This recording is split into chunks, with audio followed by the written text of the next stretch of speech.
Thank you all for coming. There's half the crowd today, so half must be still in bed.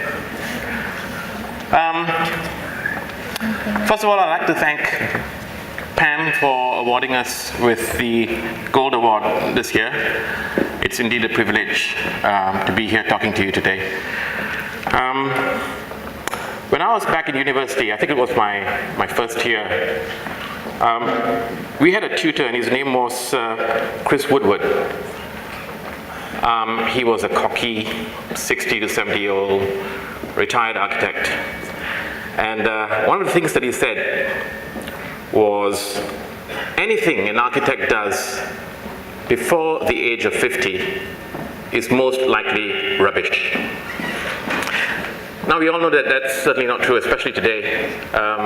Many young architects coming up with great works of architecture, and some of our guest speakers today are quite young. But the irony is, for me at least, I turned 50 last year, and this year I won the Gold Award. So, two things we take away from here. Number one, if you're teaching, be careful what you say to young, impressionable minds. Number two, if you're an architect, for goodness sake, don't wait till you're 50 before you submit your work for an award. Today I'm talking about the JANDABAIK Villa. And for those of you who don't know, JANDABAIK is about a 45-minute, an hour's drive from KL going up towards the Genting Highlands. And our site is a place called Tanah Rimba, which is in JANDABAIK itself. The site, Tanah Rimba, is about 1,500 feet above sea level and has a temperature of about between 20 degrees during the night to about 30 degrees during the day. So it's almost perfect weather, which is why a lot of KLites love going over, especially on weekends, to enjoy the greenery, waterfalls, camping or glamping as they call it these days, jungle trekking, and once in a while even to get married. So this is the site.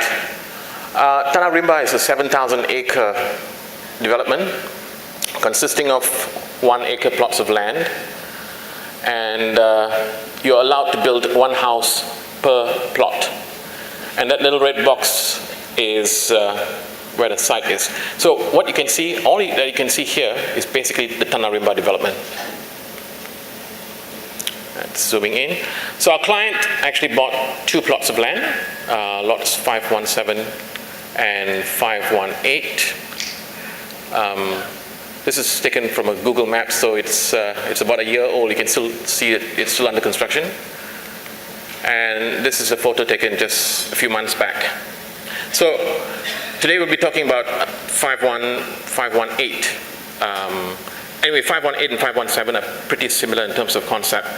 I'm not sure what magic JANDABAIK or Tanah Rimba evokes, but for some reason there seems to be a lot of great works of architecture. I'm sure many of you know the Tanah Rimba Visitor Center, which won an award, I think, sometime 15 years ago. It was built entirely out of the existing pine trees and is now a very popular wedding venue. Then we have the Enderong House, that is also an award winner, which won, I think, this is about 10 years ago. It has now been converted into a resort. And more recently, the Twinkle Villa that won the Gold Award last year.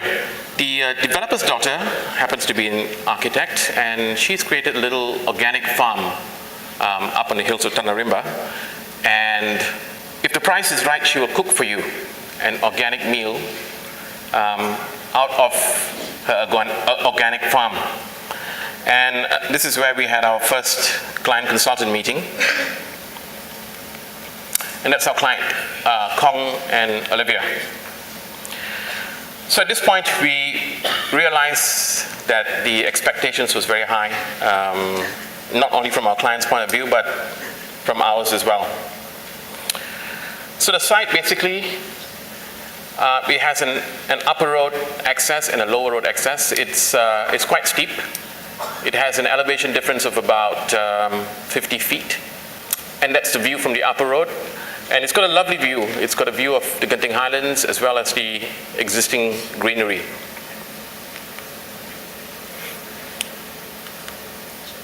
And you can see the slope, fairly steep. And the views. Now, the design brief was quite simple. To build a house that's approximately 6,000 to 7,000 square feet, which was going to be their weekend home and ultimately their retirement home. It had to have about 6 bedrooms with the master bedrooms, rooms for the in-laws, and their children are all adults now, but they do come and visit. They wanted a provision of a lift, but since they were fairly young and mobile, they didn't want a lift to be installed just yet. Outdoor barbecue and entertainment terrace, and of course the maid's quarters and caretaker's place. Now the concept, our initial reaction was to create something like a Philip Johnson type glass house. But in the tropics, this sort of thing doesn't really work because glass obviously attracts heat and privacy is also an issue. So we looked at other ideas on how we can capture the view in an interesting way. And the idea I got was while driving up JANDABAIK, I noticed that, with the winding roads, the views of the landscape is never static. And depending on your point of view, that landscape changes. So based on your point of observation, you have a different experience of the landscape. So can we somehow integrate that into the design? So to demonstrate that, we put the program in terms of the spatial requirements all in a linear plan. Now, if you had a standard linear diagram like this, the experience of the views would be static. So i.e., all spaces would have the same experience. What if we started to defragment the plan and construct each individual room facing a particular view to have a particular experience? Then you get a more articulated plan like this. If we distorted the plans even further and added walls to act as shields and windows to limit your views, then you could create almost a different experience for a different space. So this was the overall concept that we adopted and came up with the plan. So that's the ground floor plan. And you enter off the upper road. As you come in the house, the main focal point is the double volume atrium. And the experience was the atrium with this glass, you overlook the valley below. And on the left, we placed the master bedroom, which has got the best views of the Genting Highlands. And on the right side, we placed the in-laws rooms. Now, our client's brief for the in-laws rooms was, they have to be close by, but not too close. So what we decided to do was to put the in-laws outside the house. So you got to actually get out, go across the bridge, cross the water before you get to their rooms. So you could say that the in-laws was, they live close by, just across the river. So that was the idea. On the lower ground floor, of course, we have the living room, which is the main central atrium space, which all the other ancillary spaces are connected to. So you had the kitchen and the dinings, which also had specific views out. Right? So this has got a valley view and that's got the mountain views. And then we had the children's bedrooms, which was accessed through a corridor. And lower ground floor, we had the maids, the ancillary utility spaces, and caretaker's room. And the staircase that leads to the barbecue entertainment area for family gatherings and functions. And that's the roof plan. We did some modeling studies, and then the final elevations, the front elevation, back elevation. sections, and the final perspectives. And that's the central atrium family area. Now, in all our projects, sustainability and green living is a very important aspect. And it's always a problem trying to convince your clients to go green. And like any clients, our client said the same thing. Is it going to cost more? Our response was, well, perhaps it might even cost less. So we said, look, you don't need any plastering, you don't need any painting. We just leave the walls bare, brick finish, concrete. You don't have to repaint it every 5 years because bricks and concrete age naturally, right? So it's maintenance free. We kind of liked that idea. We said we didn't want to disturb the site, so let's put the building on stilts. And you didn't have to have any earthworks, any retaining structures at all. We also convinced them that air conditioning was not required, provided we did a few things, common sense sort of stuff, having proper cross ventilations, full height glass to allow the cool breeze into the house. The central atrium space acts as a main ventilation space where we had high-level motorized windows to allow the hot air to escape. And then you create a stack effect, or almost like a microclimate within the house. The other thing that we did was, we had this lift shaft that was not going to be used. So we suggested, look, you're not going to use it for the next 10 years. Why not we do something? This idea of the wind chimney, those of you who were here yesterday, I think Raphael spoke a little bit about it. It's not something new. It's been done in Middle Eastern countries to draw in the cool air from above into the house. And our very own Dr. Ken Young experimented with a lift chimney in an art gallery here in PJ some years back, which was quite successful. So we suggested that we extend the lift shaft above the roof, create some slots. Where the lift door is going to be, we replace it with vented bricks to allow the air to be drawn into the space. We also did sunshade analysis, and the roof form was determined by the results of this.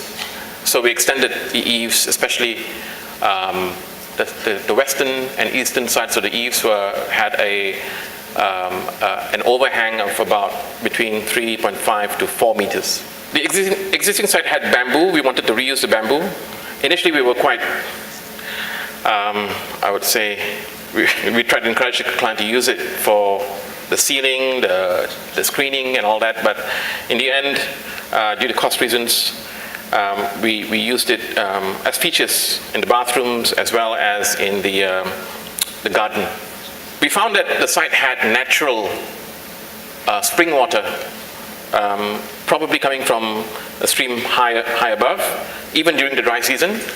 So we suggested that we created a retention pond to capture this water, and then we could actually use it to irrigate the 1 acre site. And this has been successfully implemented, and the client now has got his own little organic farm. So the strategies that we've taken finally gave birth to the final form and architectural language. So this is a picture of both 517 and 518. So this is actually 518. It's a roof.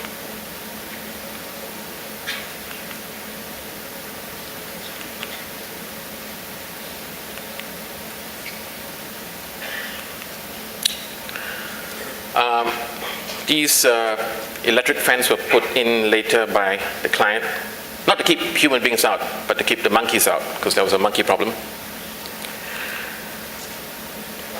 The wind chimneys, you can see.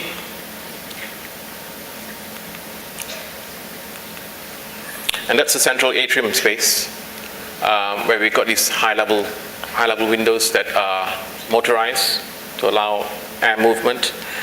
And these are in fact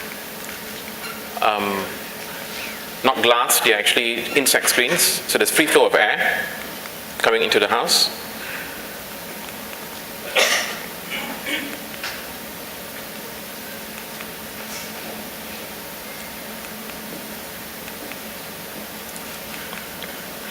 let the pictures do the talking now. Dining room.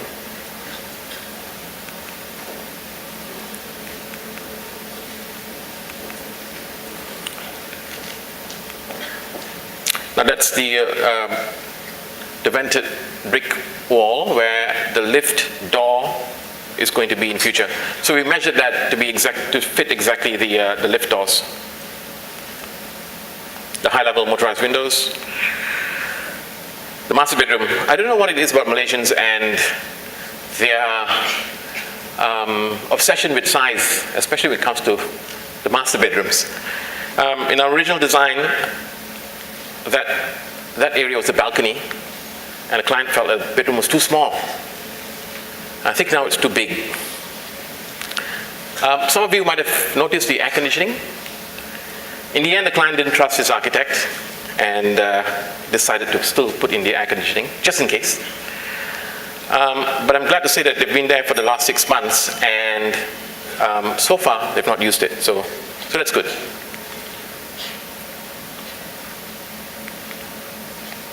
How we use penetrations and window openings to limit and open up the views.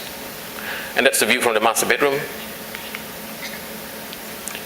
Wardrobe, bathrooms with skylights to bring in the natural lighting and to create a sort of outdoor feel. And that's the metaphorical bridge that goes across the river to the in-laws' bedrooms. In-laws' bedrooms. That's a walkway that leads you to the children's bedrooms, and we've got the screen walls with built-in insect screens to keep ventilation going and keep the bugs out.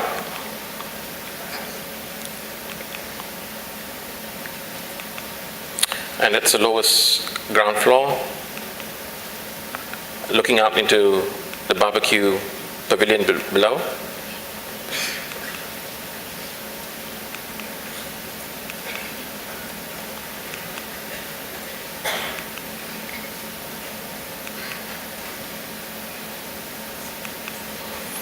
And finally, this is a picture I took of my daughter and a friend when we went over to JANDABAIK for a weekend.